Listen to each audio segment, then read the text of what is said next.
귀한 기도 은혜로운 찬양 감사합니다. 찬양을 들으니까 4월 이 날이 서늘해지다가 따뜻한 햇빛이 쫙 비춰오는 그런 마음이 막 느껴지네요.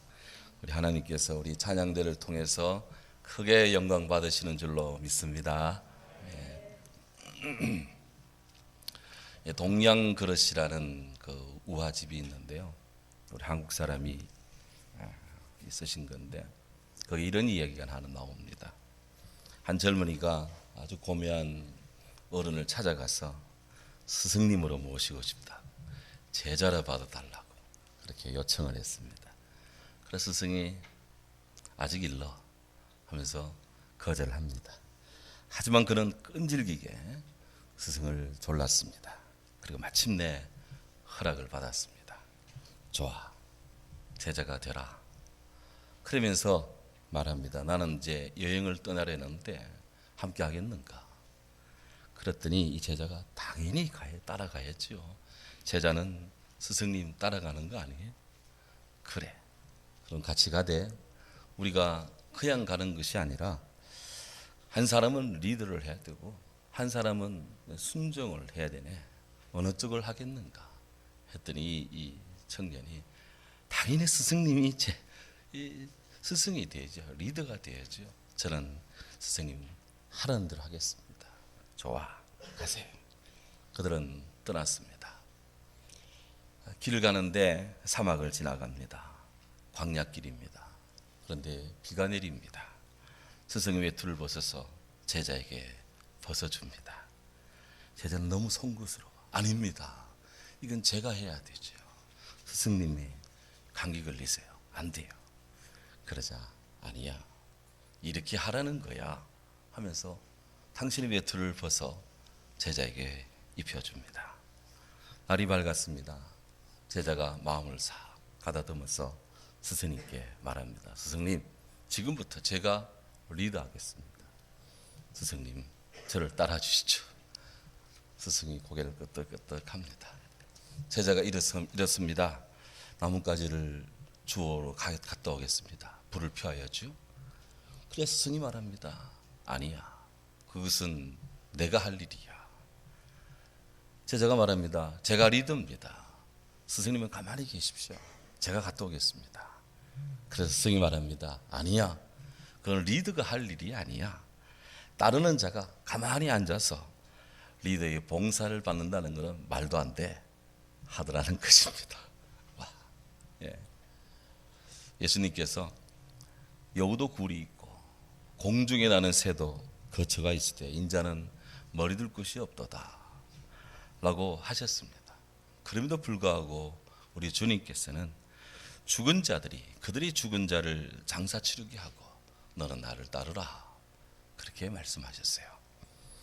황금의 입이라는 별명을 지닌 초대교회 크리소스톰이라고 하는 교부는 주님의 이 말씀을 깊이 묵상하면서 이렇게 강조를 합니다.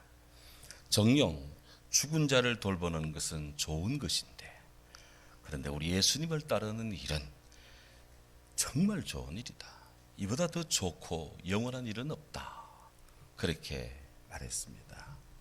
그렇습니다. 제자가 따라 되는 일은 쉬운 일이 아닙니다. 하지만 주님을 따라가야 제자가 됩니다. 제자가 되는 길은 힘들지만 좋은 길입니다. 오늘 우리들은 예수님께서 어디로 가시든지 주님을 따라가는 제자들을 봅니다. 오늘 성경 23절을 보시죠. 그때 배에 오르심에 제자들이 따랐더니 그랬어요. 마태복음 8장 18절에 보면 예수님께서 이미 우리 모두 저 갈릴리 바다 건너편으로 건너가자 그렇게 말씀해 두신 상태였습니다.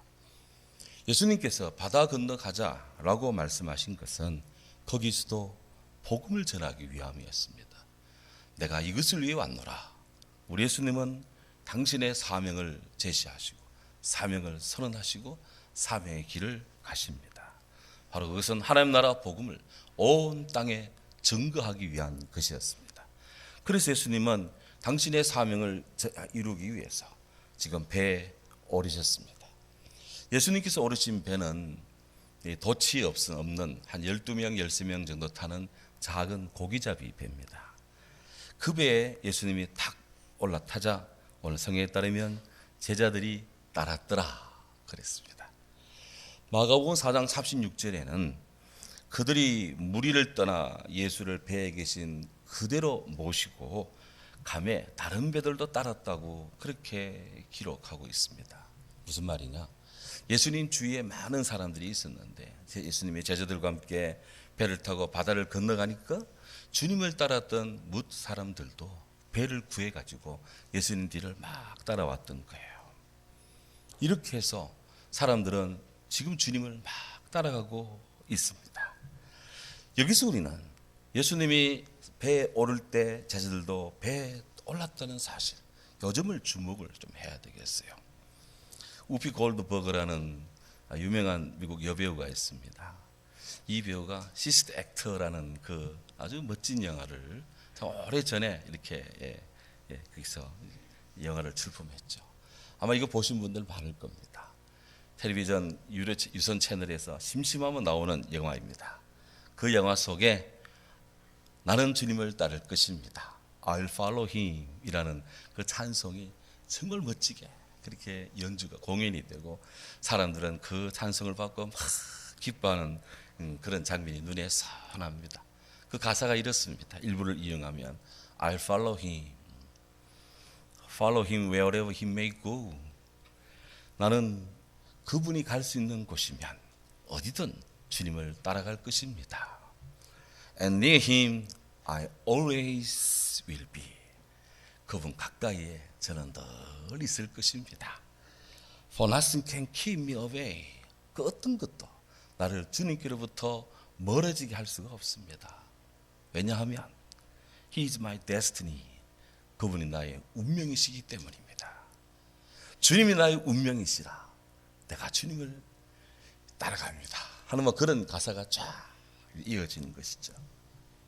제자는 스승의 길을 따라가는 사람인데 오늘 예수님께서 배에 탁 오르니까 제자들이 따랐더라 그랬어요. 오늘 우리들 심령에 이렇게 우리들의 영원한 빛이시고 영원한 생명이시고 영원한 이 길이시고 말씀이신 주님의 뒤를 따라가는 우리 모두 되기를 바랍니다. 주님 말씀하십니다. 아무든지 나를 따라오려거든 자기 십자가를 지고 나를 따라올 것이니라. 이 말씀 그대로 제자가 된다는 것은 예수님 따라가는 것이고 예수님 따른다는 것은 예수님 뒤를 쫓는 것이고 예수님 뒤를 쫓는다는 것은 주님의 십자가 지신 것처럼 제자들도 자기 십자가 지고 주를 따라가는 것입니다. 우리가 내게 맡겨진 십자가 이 사명의 길을 가늠에 있어서 우리가 따라가야 될 예수 그리스도 그 주님은 어떤 분이십니까? 사도 바울께서는 빌립보서에서 그 짧은 귀절이 있지만 기쁨과 함께 주님을 따라가는 성도의 그 아름다움을 지금 강력하게 권고합니다. 예수 그리스도 그분이 누구십니까? 그분 우리의 깃발, 그분 우리가 따라가야 될 이름, 그분은 우리가 고백해야 될 그런 위대한 주의 우리 주님이신데 그 주님은 은혜와 평강의 하나님이십니다. 예수님은 은혜와 평강의 하나님이십니다. 예수님은 의의 열매를 맺게 하시는 그런 근원이 있습니다. 예수님은 구원에 이르게 하는 힘이십니다. 예수님은 우리 성도들의 삶의 목표입니다. 예수님은 성도의 자랑이십니다. 예수님은 겸손의 표본이십니다. 예수님은 하나님의 본체입니다. 예수님은 모든 이름보다 뛰어난 이름이십니다. 예수님은 전 피조물의 주님이십니다. 예수님은 제일 귀한 보배이십니다. 예수님은 성도의 유일한 의지이십니다. 예수님은 성도의 소망이고요. 예수님은 성도의 능력이 근원이 되시고요. 예수님은 우리의 모든 필요를 다 제공해 주시고 또 허용해 주시는 통로가 되십니다. 이 주님 안에 길이 있어요. 주님 안에 생명이 있습니다. 그래서 제자들은 주님이 가시는 곳이면 어딘지 지금 따라갑니다. 그런데 오늘 24절에 보면 그 예수님 모시고 가는 배의 일행에 큰 문제가 닥쳤습니다. 바다에 큰 놀이 일어나 배가 물결에 잠기게 되었습니다. 근데 예수님은 주무시고 계십니다. 우린 여기서 예수님을 모시고 가는 그 배 일행에 큰 놀이라고 하는 어마어마한 도전이 지금 닥쳐옴을 봅니다. 사전 경보도 없습니다. 거센 폭풍우가 갈릴리 호수 위를 내리쳤습니다. 어부 출신 제자들조차도 심한 두려움을 느꼈다고 오늘 성경은 기록합니다. 갈릴리 바다 가보신 분들은 이 바다가 독특한 지형을 가지고 있는데요. 지중해 해수면보다도 무려 240m나 낮아요. 이 바다가 이렇게 갈릴리 바다라는 것이 지중해 큰 바다보다 이렇게 깊으니까 그 주위에 산들이 깎아지는 절벽처럼 이렇게 되어 있습니다. 그러니 이 기압차가 보통이 아니에요. 그러다 보니 바닷물이 온도가 조금 상승하면 기압차에 의해서 바람이 급격하게 일어납니다. 이 바람이 상당히 거셉니다. 성경에 따르면 물결이 배에 덮이게 되었다 그랬습니다. 마가복음 4장 37절에 가면 물결이 배에 부딪혀 들어와서 배에 가득하게 되었더라. 그렇게 사태의 심각성을 지금 말씀합니다. 살아갈수록 기상예보에 관심을 기울입니다. 저만 해도 하루에 몇 번씩 날씨가 어떤지 체크를 합니다. 왜냐하면 하루의 일상의 일정에 또 일상 생업에 또 여러 가지 활동에 기상이 정말 중요한 역할을 하잖아요. 감사한 것은 우리나라도 참 많이 발전을 해서 우리 기상청에 슈퍼컴퓨터가 들어와 가지고 상당히 기상 예보가 정확합니다. 그래서 뭐 우박이 오니 뭐 이렇게 돌풍이 부니 하는 등등 이런 것들이 참 잘 이렇게 소개가 됩니다.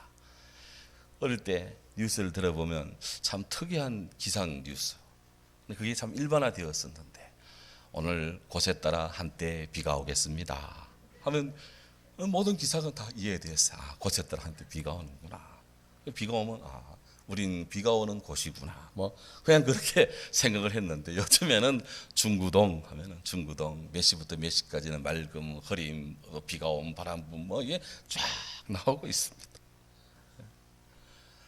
하지만 인간이 어떻게 다 하늘의 그 오묘한 기상의 변화를 다 예측할 수 있겠습니까?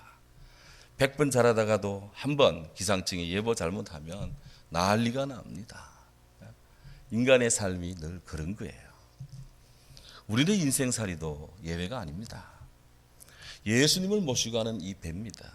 그런데 이 배가 지금 예고 없이 찾아온 폭풍우에 침몰 위기에 빠집니다. 이처럼 인생은 이렇게 늘 위태위태합니다. 뜻하지 않은 질병에 시달립니다. 때로는 크고 작은 교통사고 위험에 노출이 되어 있습니다. 갑자기 경제적으로 어려운 콘에 몰릴 때가 있습니다. 자녀들이 일로 때로는 심각해질 때도 있습니다. 이제는 살만하다 하고 이제는 더 이상 뭐 걱정거리 없다, 기도거리마저도 없다 라고 생각했는데 갑자기 그냥 우환에 시달립니다. 그렇기 때문에 성경은 그런즉 너희들은, 여러분들은 선줄로 생각하는 자는 항상 넘어질까 조심하라 그랬어요. 선줄로 생각하면 넘어질까 조심하라. 산에 오를 때 위험하지만 내려올 때 더 위험해. 그러니까 정복했다고 해서 다 끝난 것이 아니거든요. 하산길이 조심해야 되는 것입니다. 이것처럼 인생은 매 순간 매 초마다 늘 위험과 어려움이 도사리고 있습니다. 우리는 그 사이 속을 지금 지나가고 있습니다. 오늘 이 바다에 큰 놀이 일고 있습니다. 그런데 지금 예수님께서는 성경에 따르면 주무시고 계셨다고 성경은 기록합니다.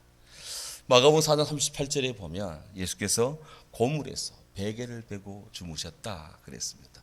여기 고물에서 할 때 고물은 뜻고물 그 고물이 아니고 여기 고물은 배 후미를 가리킵니다.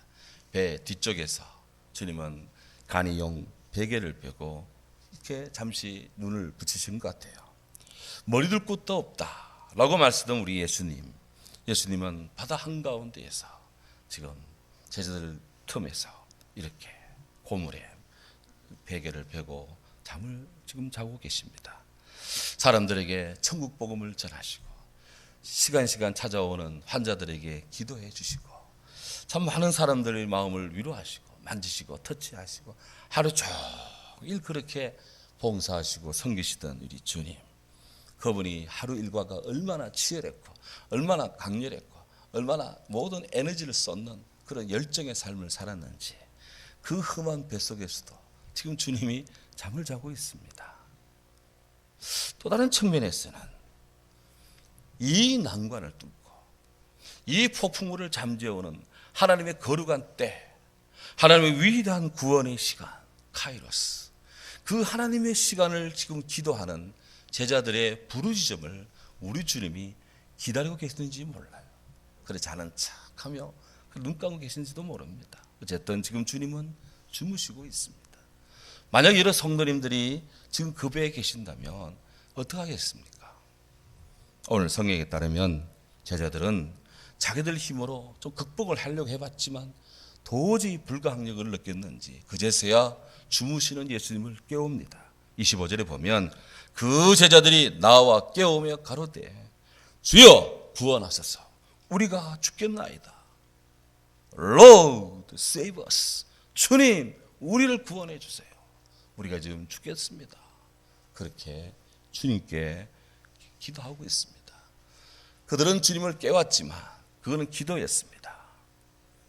여러분, 지금 이 주님을 깨우고 있는 이 제자들, 이 가운데는 어부 출신이 있습니다. 베드로, 요한, 야고보, 안드레, 아주 유능한 어부였습니다. 일생 젊은 날 그들은 그 바다에서 고기를 잡는 어부였습니다. 그 바다의 구석구석을 누구보다 잘 압니다. 바다의 형편도 처지도 변화성도 잘 알 것입니다. 한마디로 바다 전문가들입니다. 그런데 그 전문가들이라 해서 만사 문제가 없는 거 아니에요. 전문가라 해서 기도하지 않아도 되는 거 아닙니다. 탁월한 자에서 예수님 도움이 필요 없는 사람 이 세상에는 없습니다. 이 세상에는 하나님 은혜가 없어도 살아갈 수 있는 사람 아무도 없습니다. 예수님은 시험에 들지 않게 깨어 기도하라 그랬어요. 유혹에 빠지지 않도록 기도하라 말씀하십니다. 어떤 부인이 아주 복잡한 쇼핑센터에서 주차를 해야 되겠는데 아무리 해도 주차 공간이 안 나와요. 빙빙 몇 바퀴를 돌아도 아직도 주차 공간이 안 나와요. 그래서 기도합니다. 하나님, 빈자리 찾게 해주시면요 제가 주일 빠지지 않고 잘 하겠습니다 라고 기도 탁 끝나는 순간에 앞차에서 차가 탁 빠져나갑니다. 그래 차를 탁 파킹을 하면서 그가 바로 합니다. 하나님, 됐어요. 제가 빈자리 찾았어요. 그랬다는 거예요. 여러분, 기도가 필요 없는 사람은 없습니다. 다 기도가 필요합니다. 제자들은 주무시는 예수님을 깨웠습니다. 주여 구원하소서, 우리가 죽겠나이다. 큐리에 스포서, 주여 우리를 구원하소서. 그들은 지금 즉시 지급으로 아주 급하게 살려달라고 주님께 간구하고 있습니다. 우리는 말이 많아야, 문장이 길어야 기도가 아주 위대하고 훌륭하고 은혜로운 줄 아는데 여기 제자들은 딱 한마디 기도합니다. 주여 우리를 구원하소서. 딱 한마디 기도입니다. 이 기도에 우리 주님이 응답을 하십니다. 사랑하는 여러분, 우리는 기도하는 백성으로 살아가야 될 줄로 압니다. 다윗이 이런 기도를 했어요. 주여, 시편 38편 9절, 주여 나의 모든 소원이 주께 있사오니 나의 탄식이 주 앞에 감추이지 않습니다. 어거스틴이 이 시편 이 말씀을 깊이 묵상하면서 이런 주예를 달았습니다. 나의 모든 소원이 하나님 앞에 있습니다 라고 하는 이 다윗의 기도는 그 마음을 볼 수 없는 사람들에게 그 영혼을 열어놓은 것이 아니라 나의 모든 이 갈망, 나의 모든 열망, 나의 모든 마음의 이 탄원을 다 보고 계시는 하나님 앞에 이 마음을 열어놓은 것입니다. 당신의 갈망이 은밀한 중에 보고 계시고 보아주시고 갚아주시는 하나님 아버지 앞에 있게 하십시오. 당신의 진정한 갈망이 당신의 기도입니다. 이런 이야기를 했어요.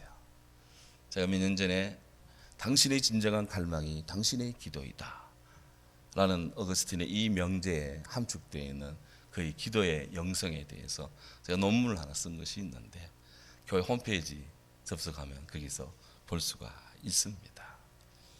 기도는 사람들에게 이 마음을 열어 보이는 것이 아닙니다. 기도는 사람들은 우리 마음을 볼 수가 없어요. 이 기도는 우리 마음을 보고 계시는 하나님께 드리는 것입니다.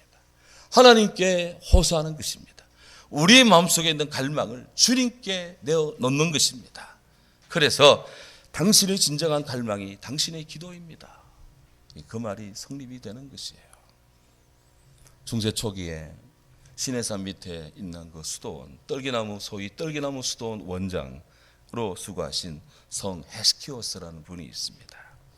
이분이 깨어 경계함과 거룩에 대하여라는 그 책에서 이런 말을 합니다. 비가 많이 오면 땅은 그만큼 부드러워진다. 마찬가지로 우리가 그리스도의 이름을 많이 부르면 부를수록 우리 마음의 땅이 윤택해진다. 우리 지성이 끊임없이 깨어서 경계하고 끊임없이 예수 그리스도 우리 창조주 주님께 하나님께 간구해야만 정신적으로나 육체적으로 거칠고 어리석은 우리가 보이지 않는 원수들을 정복해 나갈 수가 있다. 그랬습니다. 굉장히 깊은 의미의 말씀입니다. 맞습니다. 비가 오면 올수록 땅이 부드러워지듯이 우리가 주의 이름을 부르면 부를수록 우리 마음의 밭이 부드러워지는 거예요. 주의 이름을 부르는 자는 구원을 얻습니다. 하나님은 기도하고 부르짖는 자의 기도에 귀를 막지 않으십니다. 고개를 돌리지 않으십니다. 얼굴을 그냥 흔들지 않습니다. 우리 주님은 귀를 기울이십니다. 히스기야를 생각합니다. 그는 훌륭한 왕이었습니다. 하지만 너무나 급작스럽게 중환병에 걸려서 너무나 급작스럽게 죽음에 맞닥뜨립니다. 나라를 생각하면 이대로 그가 눈을 감기는 아직 안 됩니다. 그는 하나님 앞에 통곡합니다. 너무나 몸이 아파서 성전에 가서 기도해야 되는데 너무나 몸이 아파서 성전에 갈 수가 없습니다. 다리에 힘이 없고 움직일 수 없었어요. 그래서 그는 자기 침상에서 성전에 향하여서 벽을 향해 이렇게 돌아 누워서 하나님 앞에 통곡합니다. 심히 통곡했다 그랬습니다. 우리 주님께서는 너는 내게 부르짖어라 내가 내게 응답하겠다 하셨는데 히스기야의 이 통곡의 기도를 우리 하나님이 들으셨습니다. 해서 이사야 선지자를 보내서 하나님이 당신의 기도를 들으셨어. 15년 당신의 생명을 연장시킬 것입니다. 히스기야는 그에게 주어진 이 15년 동안 정말 나라를 강하게 부국 강병의 나라로 그렇게 만들어 갑니다.